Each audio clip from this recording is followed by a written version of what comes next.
Good evening students. வந்து பார்த்தீங்கன்னா எல்லாருக்கும் ஒரு பெரிய ஸ்பெஷலான ஒரு குட் ஈவினிங் இப்போ ஓகேங்களா. ஸோ வந்து பார்த்தீங்கன்னா அண்ணா யூனிவர்சிட்டியில் படிக்கிற ஸ்டூடெண்ட்ஸ் குறிப்பாக வந்து பார்த்தீங்கன்னா நவம்பர் டிசம்பர் 2024 ஓகேங்களா. ஸோ எக்ஸாம்ஸ் எழுதிட்டு இருக்க ஸ்டூடெண்ட்ஸ் வந்து பார்த்தீங்கன்னா இப்போ எக்ஸாம்ஸ்லாம் போய்கிட்டு இருக்கு. ஸோ கம்மிங் வர எக்ஸாம்ஸ்லாம் வந்து பார்த்தீங்கன்னா நீங்கள் கொஞ்சம் நல்லா ப்ராப்பராக ப்ரிப்பேர் பண்ணி எக்ஸாம்ஸு நீங்கள் ஃபர்தராக எழுதணும் ஓகேங்களா. ஸோ அதுக்கு சில ஒரு காமனான இம்பார்ட்டண்ட்டான டிப்ஸ் அண்ட் ட்ரிக்ஸ் சொல்கிறேன். ஸோ அது வந்து ஆல்ரெடி தெரிஞ்சது தான். பட் இதை நீங்கள் உங்கள் எக்ஸாம்ஸில் அப்ளை பண்ணிங்கன்னா கண்டிப்பாக நல்ல பெட்டரான ரிசல்ட் வந்து பார்த்தீங்கன்னா நீங்கள் எடுக்கிறத விட கொஞ்சம் அதிகமாக கண்டிப்பாக கிடைக்கும். இந்த காமனான ஒரு சில பேசிக்கான ஸ்டெப்ஸை நீங்கள் கம்ப்ளீட்டாக ஃபாலோ பண்ணுங்கள்.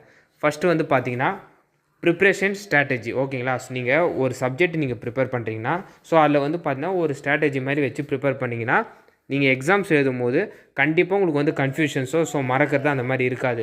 எப்படி சொல்லலாம்னா எக்ஸாம்பிள், ஸோ இப்போ ஒரு சப்ஜெக்டில் 5 யூனிட் இருக்குதுன்னு வச்சிங்களேன். ஸோ ஒவ்வொரு யூனிட்லேயுமே ரொம்ப இம்பார்ட்டண்ட்டான டாபிக்ஸ் ஒரு சிலதெல்லாம் இருக்கும் ஓகேங்களா. ஸோ அது நீங்கள் கம்ப்ளீட்டாக கவர் பண்ணணும். இப்போ உதாரணத்துக்கு யூனிட் 1ல் மேஜராக ஒரு 4 இம்பார்ட்டன்ட் டாபிக் இருக்குதுன்னு வச்சிங்கன்னா அது ஆல்ரெடி நீங்கள் அந்த சப்ஜெக்ட் நீங்கள் காலேஜில் படிக்கும்போது உங்கள் ஸ்டாஃப் சொல்லியிருப்பாங்க. இப்போ உதாரணத்துக்கு அந்த 4ல் ஒரு டாப்பிக்கு 2 டாபிக் நீங்கள் ஸ்கிப் பண்ணிட்டீங்கன்னா மேபி அந்த 4ல் ஒரு கொஷின்ஸ் உங்களுக்கு வரும் பார்த்தீங்களா. அப்போ வந்து நீங்கள் ஸ்ட்ரகிள் பண்ணுங்கள். அதனால் ஸ்ட்ராட்டஜி போட்டு எந்தெந்த யூனிட்டில் மெயினாக கவர் பண்ணுமோ அதெல்லாம் நீங்கள் கவர் பண்ணிவிட்டு ரிப்பீட்டடாக ப்ராக்டிஸ் பண்ணுங்கள் ஓகேங்களா. ஸோ அந்த மாதிரி பண்ணிங்கனாலே நீங்கள் வந்து எக்ஸாம்ஸில் வந்து பார்த்தீங்கன்னா கொஷின்ஸு ஒவ்வொரு யூனிட்டு தான் வந்து பார்த்தீங்கன்னா ஈஸியாக கவர் பண்ணிடலாம். நெக்ஸ்ட்டு வந்து பார்த்தீங்கன்னா மெயினாக ப்ரெசன்டேஷன் வந்து ரொம்ப முக்கியம். ப்ரெசன்டேஷனில் வந்து எப்படி சொல்லலாம்னா இப்போ வந்து ஸ்டூடெண்ட்ஸில் எக்ஸாம்ஸ் எழுதுறீங்கன்னா ஸோ வந்து மெயினாக தியரி எக்ஸாம்ஸ்க்கு நீங்கள் ப்ரெசன்டேஷன் நீங்கள் நல்லா கொடுத்தீங்கன்னா 13 மார்க் கொஷின்ஸ்க்குலாம் வந்து பார்த்தீங்கன்னா மார்க்ஸ் உங்களுக்கு அதிகமாக கிடைக்கும். ஸ்டூடெண்ட்ஸ் நிறைய பேர் ரிப்பீட்டடாக சொல்கிற பதில் என்னன்னா நான் எக்ஸாம்ஸ் நல்லா எழுதினேன் ஆனால் தியரியில் எனக்கு கிரேடு கம்மியாக வந்துச்சுன்னு.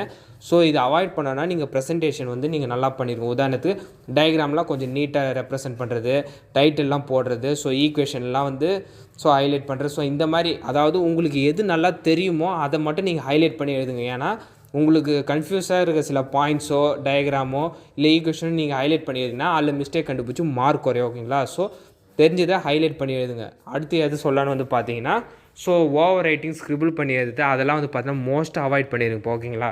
ஸோ அந்த மாதிரி எழுதினா கண்டிப்பாக தியரியில் வந்து மார்க் அடி வாங்கும் ஓகேங்களா. ப்ராப்ளமேட்டிக் பேப்பரில் பிரச்சனை கிடையாது, பட் தியரியில் அடி வாங்கும். ப்ராப்ளமேட்டிக் பேப்பராக இருந்தால் நீங்கள் மெயினாக ஃபாலோ பண்ண வேண்டியது என்னென்னா எந்தெந்த சாப்டரில் என்னென்ன ஃபார்முலாஸ் அப்ளை பண்ணணும், எந்த மாதிரி சம்ஸ்ன்றதை ஃபஸ்ட்டு அது கிளியராக நீங்கள் அண்டர்ஸ்டாண்ட் பண்ணிக்கோங்க ஓகேங்களா. நிறைய ஸ்டூடெண்ட்ஸு ப்ராப்ளமேட்டிக் பேப்பர் கிளியர் பண்ணாததுக்கு மெயின் காரணம் என்னென்னா ஸோ ஃபார்முலாஸே தப்பாக மாற்றி அப்ளை பண்ணி அந்தமாரி கண்டிஷனில் நீங்கள் கண்டிப்பாக ஸ்கோர் பண்ண முடியாது ஓகேங்களா. ஸோ நீங்கள் கரெக்டான ஃபார்முலாஸாக படிச்சுக்கோங்க ஓகேங்களா. ஸோ இதுதான் மெயினான மேஜரான கண்டிஷன்ஸ் நீங்கள் ஃபாலோ பண்ண வேண்டியது.